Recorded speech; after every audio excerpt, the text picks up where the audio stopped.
మన పురాణాలు ఒక మాట చెబుతున్నాయి. జన్మనా జాయతే శూద్రః సంస్కారాత్ ద్విజ ఉచ్యతే. అంటే ప్రతి మనిషి పుట్టుకతో సామాన్యుడే, కానీ తను పొందే సంస్కారాల వల్ల మాత్రమే ఒక గొప్ప వ్యక్తిగా, అంటే ద్విజుడుగా మారుతాడు. మన సనాతన ధర్మంలో మానవ జీవితాన్ని ఒక పవిత్ర యజ్ఞంగా భావించారు. అందుకే గర్భం నుండి మరణం వరకు మనిషిని ఉత్తముడిగా తీర్చిదిద్దడానికి మన మహర్షులు షోడశ సంస్కారాలను అందించారు. ఈ సంస్కారాలు కేవలం ఆచారాలు కావు. ఇవి మానవ వికాసానికి అవసరమైన శాస్త్రీయ సోపానాలు. సాక్షాత్తు ఆ శ్రీరామచంద్రుడు, శ్రీకృష్ణ పరమాత్మ కూడా గురుకులానికి వెళ్ళి ఈ సంస్కారాలను పొంది లోకానికి ఆదర్శంగా నిలిచారు. అసలు ఈ షోడశ సంస్కారాలు అంటే ఏమిటి? గర్భంలో ఉన్న శిశువు నుండి మొదలై మనిషి మేధస్సును, వ్యక్తిత్వాన్ని ఇవి ఎలా మారుస్తాయి? మన మూలాల్లో దాగి ఉన్న ఆ అద్భుత విజ్ఞానాన్ని ఈ 10 నిమిషాల ప్రయాణంలో వివరంగా తెలుసుకుందాం. రండి. మనం ఈరోజు చెప్పుకుంటున్న ఈ సంస్కారాలు సామాన్యులకే కాదు, సాక్షాత్తు ఆ పరమాత్మకే మార్గదర్శకమయ్యాయి. అవతార పురుషుడైన శ్రీకృష్ణ పరమాత్మ తన అన్న బలరాముడితో కలిసి సాందీపముని మహర్షి ఆశ్రమంలో ఒక సామాన్య విద్యార్థిలా గడిపారు. అక్కడ ఆయన నేర్చుకున్న విద్య, పొందిన సంస్కారమే రేపటి కురుక్షేత్ర సంగ్రామంలో ధర్మాన్ని నిలబెట్టే జ్ఞానాన్ని ఇచ్చింది.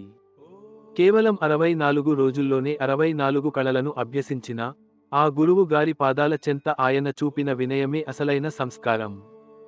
అలాగే ఉపనయన సంస్కారం తర్వాత గురుకులానికి చేరిన అర్జునుడికి అసాధారణమైన ఏకాగ్రతను ఇచ్చింది అక్కడి క్రమశిక్షణే.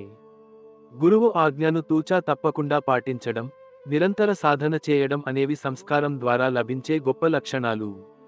అందుకే లక్షలాది మందిలో అర్జునుడు ఒక్కడే మేటి విలుకాడు కాగలిగాడు.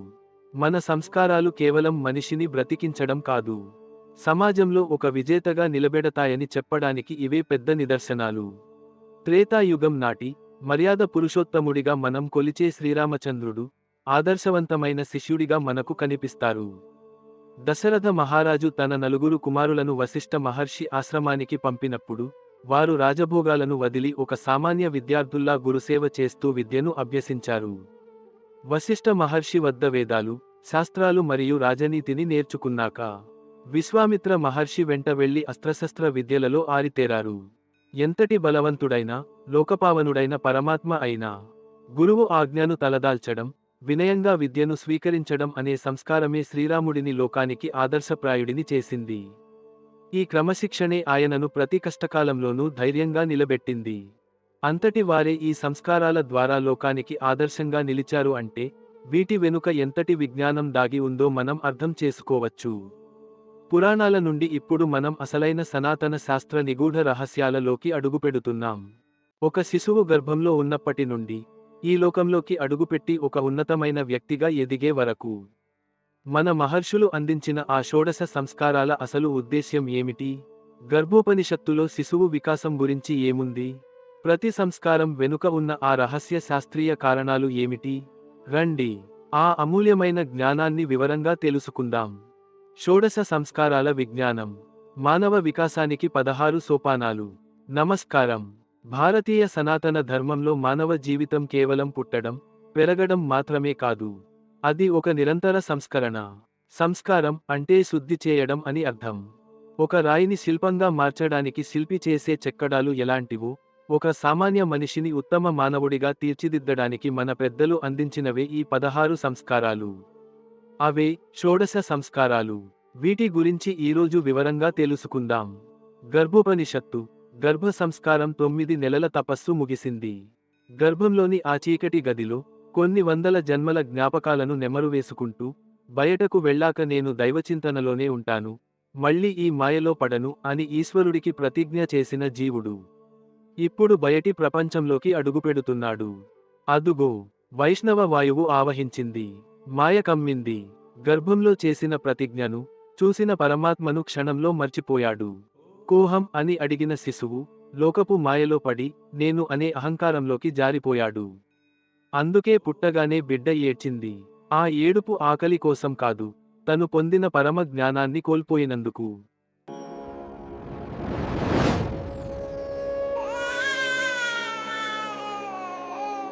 మరి మాయలో పడిన ఈ ఆత్మను మళ్లీ దారిలోకి తెచ్చేది ఎలా?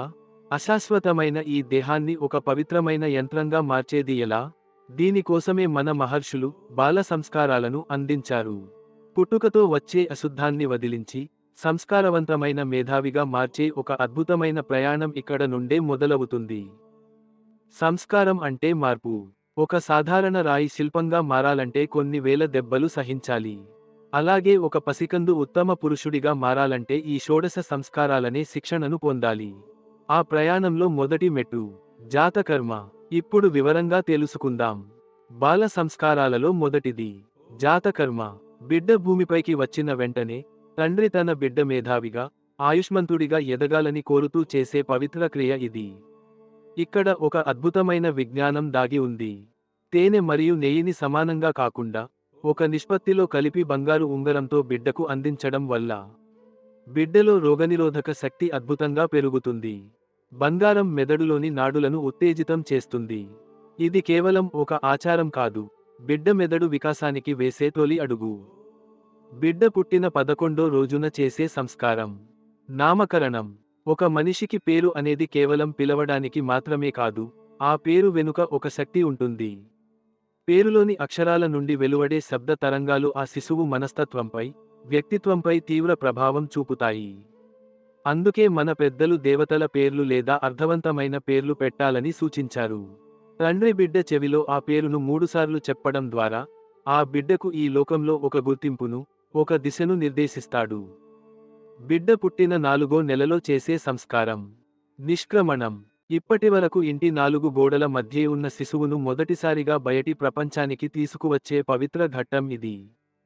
సూర్యరశ్మిని, చంద్రకాంతిని మరియు ప్రకృతిని పరిచయం చేయడం ద్వారా బిడ్డలో రోగనిరోధక శక్తిని పెంచడమే కాకుండా పంచభూతాలతో ఆ ఆత్మకు అనుబంధాన్ని కలిగిస్తారు. సూర్యకాంతిలోని విటమిన్ డి శిశువు ఎముకల పుష్టికే కాదు, ప్రాణశక్తికి కూడా ఎంతో అవసరం. 6వ నెల బిడ్డ ఎదుగుదలలో మరో కీలక మలుపు అన్నప్రాశన. తల్లిపాలు మాత్రమే కాకుండా శారీరక వికాసం కోసం మొదటిసారిగా ఘన పదార్థాన్ని అన్నం అందించే సంస్కారం ఇది. అన్నం పరబ్రహ్మ స్వరూపం. వెండి పాత్రలలో ఆహారం తినిపించడం వల్ల బిడ్డకు ఆరోగ్యంతో పాటు జీర్ణశక్తి పెరుగుతుంది.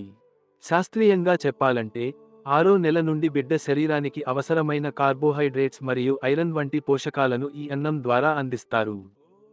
1వ ఏట లేదా 3వ ఏట చేసే ముఖ్యమైన సంస్కారం చూడాకర్మ.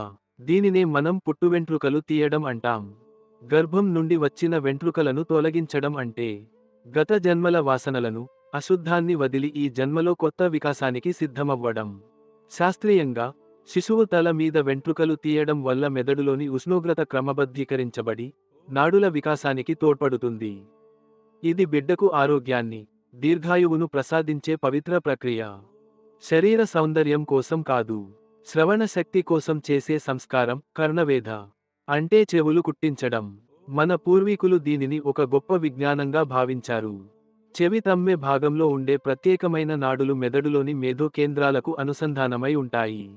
చెవులు కుట్టించడం వల్ల ఏకాగ్రత పెరుగుతుంది, వినికిడి శక్తి బలపడుతుంది.